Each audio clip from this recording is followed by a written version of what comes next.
El Consejo de Ministros aprueba estos días la ley de cambio climático que ha puesto encima de la mesa el Ministerio de Transición Ecológica.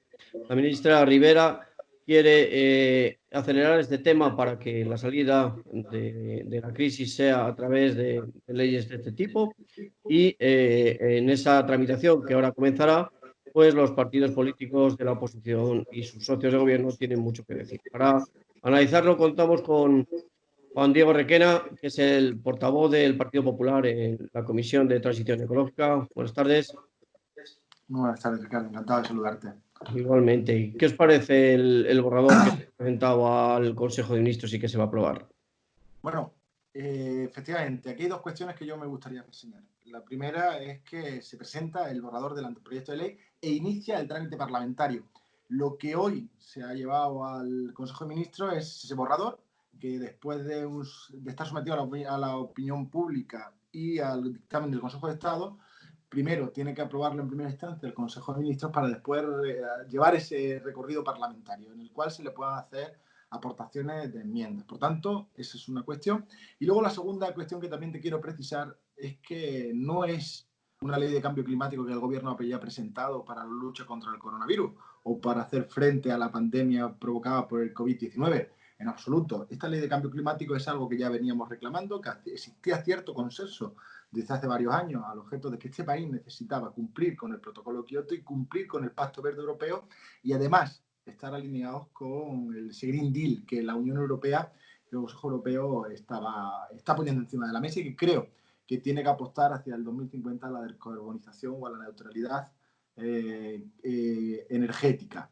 Y en ese sentido, el Partido Popular y creo que la mayoría de los grupos parlamentarios en el Congreso estamos alineados y estamos de acuerdo. La forma de hacerlo es la que podemos tener ciertas discrepancias.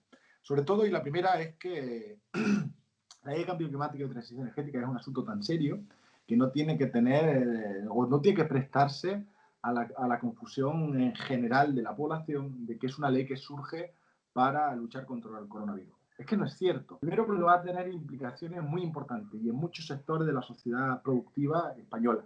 Es una ley que además tiene una serie de compromisos a futuros que van a cambiar la vida de nuestra generación y las generaciones futuras, porque pretende dar una vuelta completa a nuestro sistema productivo, sobre todo en el energético. Bajo nuestro punto de vista, partiendo de la base de que nosotros estamos alineados, por supuesto, con los objetivos verdes de la Unión Europea, a partir de ahí nosotros vamos a trabajar en mejorar este anteproyecto de ley. Vamos a trabajar en enmendarlo y que salga un proyecto de ley adecuado. Pero además creemos también que puede servir en el momento en el que se presenta para luchar con esta crisis, profunda crisis económica que se va a generar con motivo del coronavirus. Por un lado, datos a tener en cuenta. Primero, la audiencia pública se pasó a lo largo del 2019. El dictamen del Consejo de Estado se hizo el 12 de marzo de este año, previo a la declaración de estado de alarma. El PNIEC, el Plan Nacional Integrado de Energía, se ultimó en diciembre del 19 y se presentó a la Unión Europea en el primer trimestre de 2020. Es decir, todos los elementos de análisis o todos los elementos predictivos que tienen que soportar para hacer esta ley son pre-COVID. Por tanto, nuestra situación económica ha cambiado muchísimo. Si hacemos un análisis que no está acertado a la realidad, lógicamente las conclusiones que saquemos también estarán distorsionadas con respecto de la realidad. Por tanto, nosotros creemos que debería existir un mayor acierto a la hora de hacer de la consecución de esos objetivos. Por otro lado, yo estaba pendiente y estaba muy atento a saber qué objetivos con respecto a la reducción de gases de efecto invernadero y al consumo de energía final, qué implantación iba a tener las energías renovables. Porque si atendemos a lo que dice el PNIEC, resumiendo, en 2030 un 23% de reducción de gases de efecto invernadero, un 42% de energía renovable como consumo energético final, un 39,5% mejora la eficiencia energética y un 74% de energías renovables en el parque de generación de energía eléctrica, que ahora puntualizaré. La ley de cambio climático rebaja esas expectativas, habla de un 20% de reducción de gases de efecto invernadero, un 35% de energía renovable en el consumo energético final y un 70% de energía renovable en el mix de generación energética. Y luego veo, hace 2 días, que el PSOE y Podemos habían llegado a un acuerdo para otro tipo de consecución que era un poquito más ambiciosa que la que finalmente se ha aprobado hoy en el anteproyecto de ley. Me surge la duda, una tensión entre Podemos y el PSOE en el seno del Consejo de Ministros y no se han implantado las tesis más verdes y más restrictivas de Podemos. Es una duda que me quiero hacer, ¿no? Por otro lado, implantación en la generación de energía eléctrica.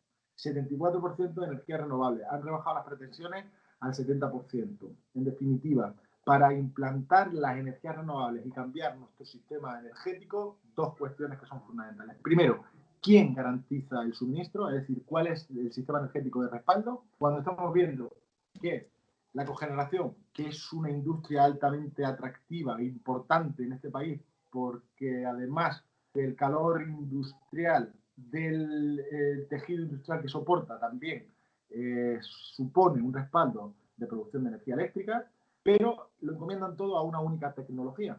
Y esa única tecnología es el ciclo combinado.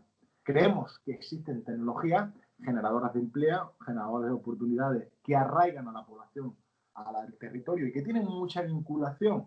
Esa industria auxiliar, y hablo de la cogeneración, por ejemplo, vinculada a trabajos de la industria agroalimentaria y que tienen mucha implantación en el territorio y que es algo que poco y paulatinamente van retirando. Me preocupa profundamente si se va a despreciar o se va a desdeñar completamente la energía nuclear como una buena energía limpia, barata y que también garantiza nuestro suministro.